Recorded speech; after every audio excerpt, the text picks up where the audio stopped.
Hey guys, today I'm going to react into a video called Charles Perrault Invented Fairy Tales, Cinderella, Goose, Little Red Riding Hood, Sleeping Beauty. I'm interested to check out this video, so come join me.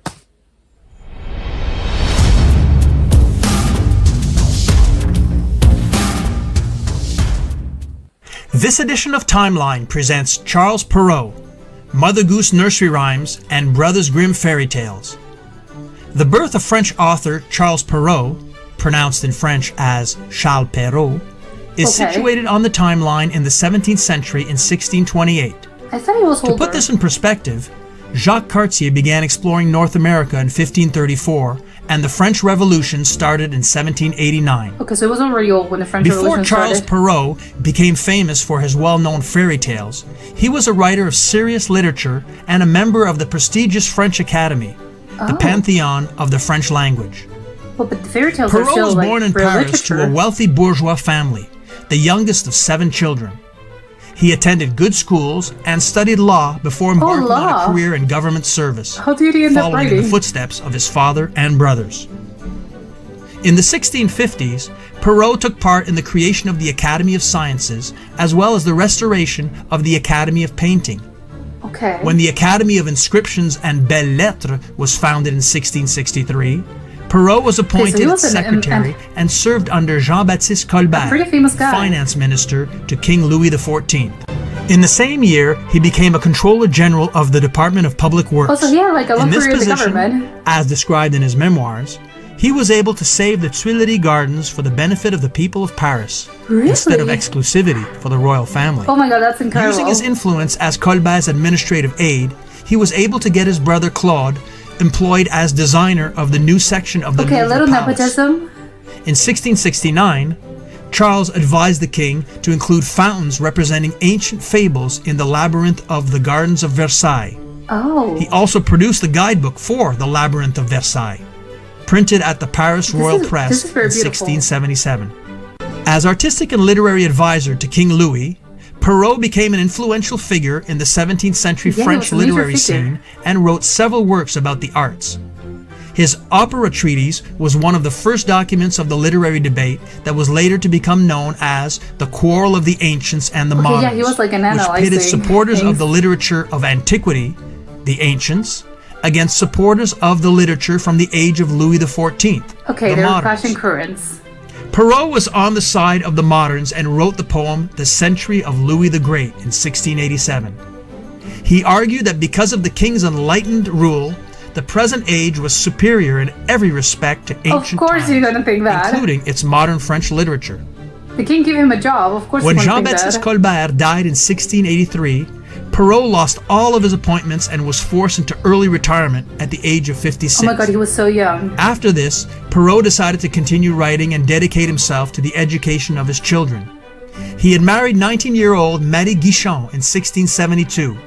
She had 2 sons with Perrault, but died at the young age of 25. Okay, that's so sad.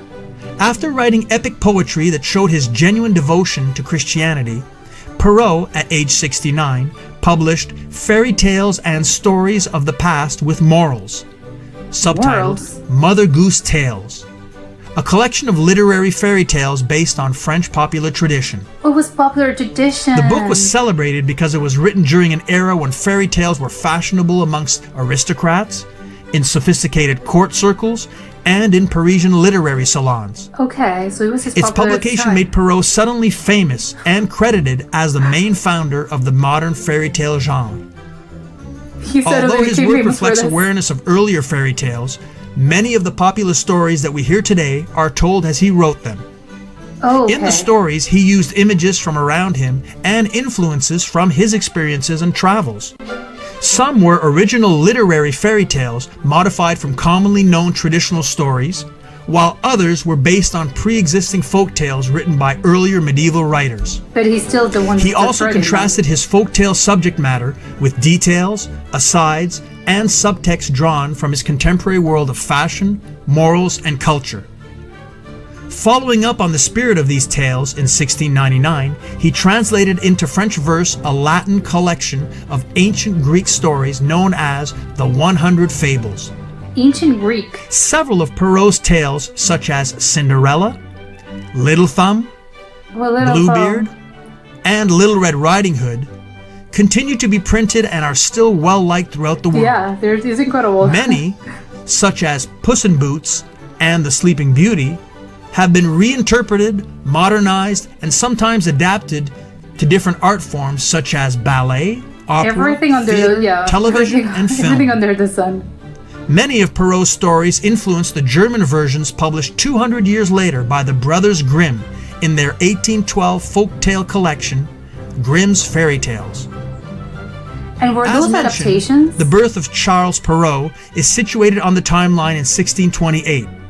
In each edition, our timeline is presented in a simple manner that is easy to comprehend and fun to replicate for school projects. Charles Perrault died in Paris in 1703 at age 75. He was young. To put this in perspective, simply insert this event at the appropriate location on the timeline. This concludes our illuminating look at Charles Perrault, Mother Goose nursery rhymes, and Brothers Grimm fairy tales.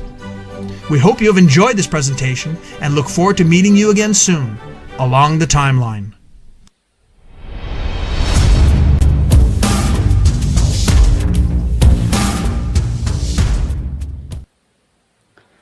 Okay, so this is very interesting. I think one thing that's calling like my attention is that, and I was like, oh, 16, he was born in 1628, which I thought like, it's I'm like, oh, I thought it was older, which I realized it's a crazy thing to say because it was almost 500 years ago, around 500 years ago. So it is kind of crazy of me to say like, oh, I thought it was older, which he was pretty old. The time, not himself, but the time period. But again, it's just because I think those stories, like in my brain, like these fairy tales have been around for so long that I thought it was just like an older thing of like, wow, 1628, like he was just born in that period, and the thing was published when he was already like later on in his life, so closer to the 1700s. It's like, isn't that like, I don't know, I think that's newer than I was expecting. But it makes sense.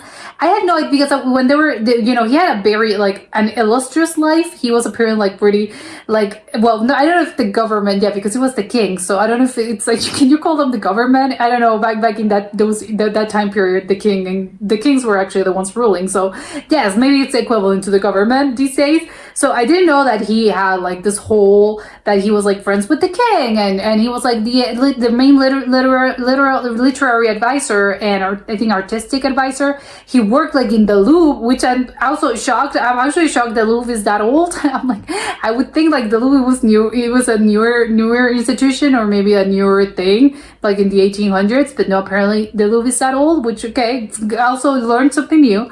But I didn't know that he had like this whole background of like being an academic, and he participated in like this huge, like in the Bell I think it's Bell Arts, so like the Academy of like French history, French literature, French language, like all the countries have that. So I didn't know that he was like one of the founding members, and he was like a pretty important figure in the government, and probably how France is shaped, like the cultural sort of like institutions that are probably still around these days. I didn't know that he was a founding member and he helped create them, because in my mind he was an author and that's it. But no, he had like this really long career, and he just started writing these fairy tales after he was like fired, which I'm like, okay, that's crazy. And I think there's like two good points on this. It's like, well, I think it's good, maybe it's not like a good takeaway, but it's fun to think of like, hey, he was 56, 58 when he was fired.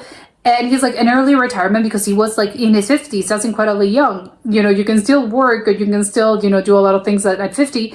So it's like, and he wrote this. So it is like when he was, I don't know, maybe 60 something, and when he was in his 60s. So it is a good thing of like, you often hear people be like, oh, I don't know, like he's 40, like his life is out, like there's no like creative, it's too late to make like a life switch decision. Like your life's not going to change after you're like 40 something, and there's like no good things, like your best years are behind you. I think it's common to hear that, especially even these days, which I think is crazy because in modern era. But it's like, and he wrote this and he achieved like incredible success.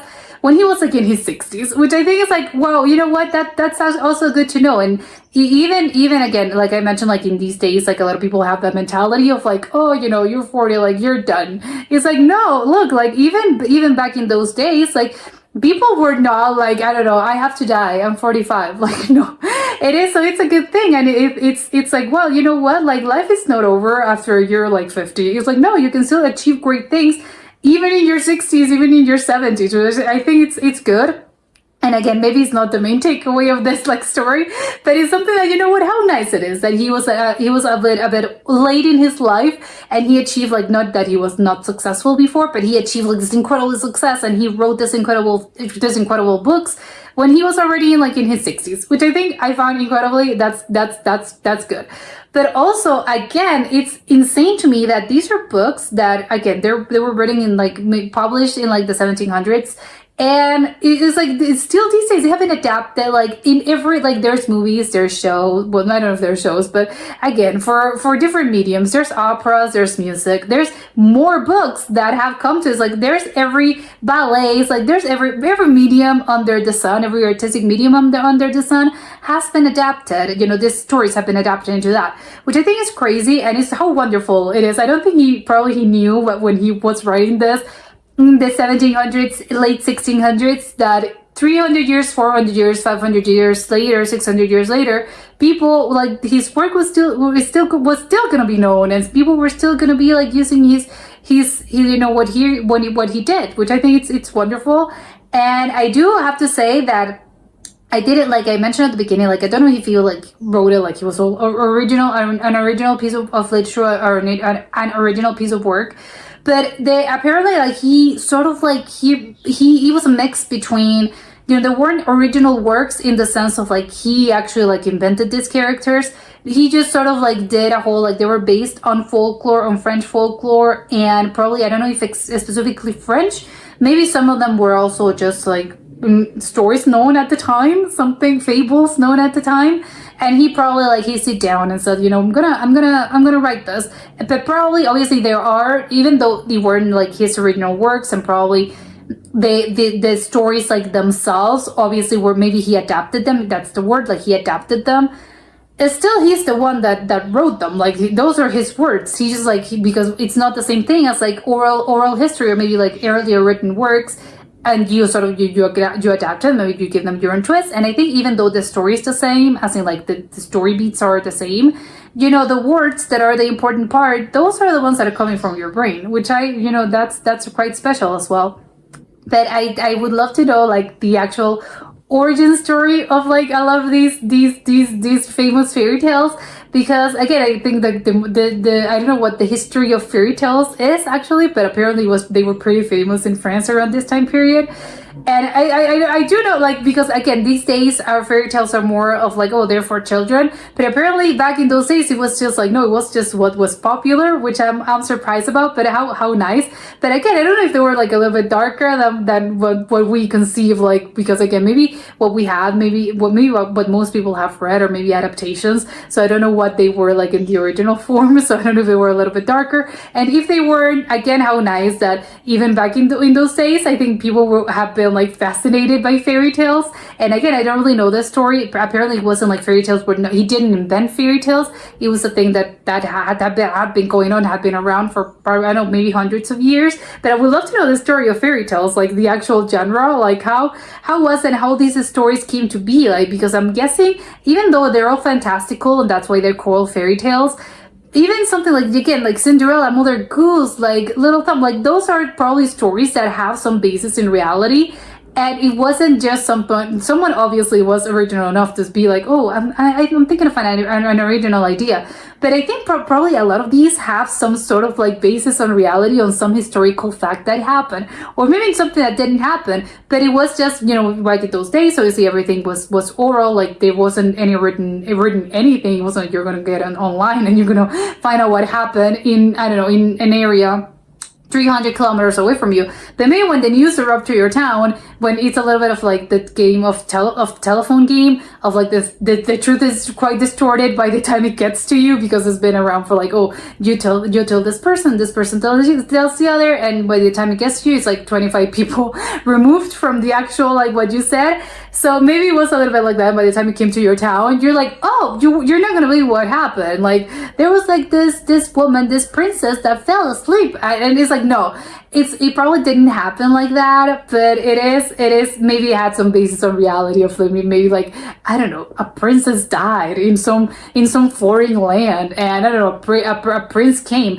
I don't know, something of the sort. And maybe we're people, because like as humans we're like, oh, you know, we're gonna put a twist on it, and we're gonna add a little bit of that fantastical part, and that maybe, I don't know, it makes it a little more maybe like creative. I don't think people usually, they like to let their imaginations run wild, so maybe that's how they came to be. But again, I would love to know the actual story behind the original stories, not the ones that Charles Perrault like wrote, but the ones that he was basing those stories like on, because you know it's quite interesting. But yes, those are like timeless books, and not just for kids, and even as an adult, I think you can really do appreciate how incredible they are. Because again, like if they haven't been like good, and if there weren't something in them that really does call to like human nature, there's no way that these stories would have persisted throughout the years. Like it's why 300 years and 400 years later people are still like reading this, and kids are still reading this, is because they're timeless. And I think that's an incredible feat to have achieved. And I think it can be, we have to thank Charles Perrault for that, because otherwise like those stories would probably have been like lost in history if he hadn't like sit down and like actually adapted them and actually wrote them. But that was it for today, and I'll see you soon. Bye.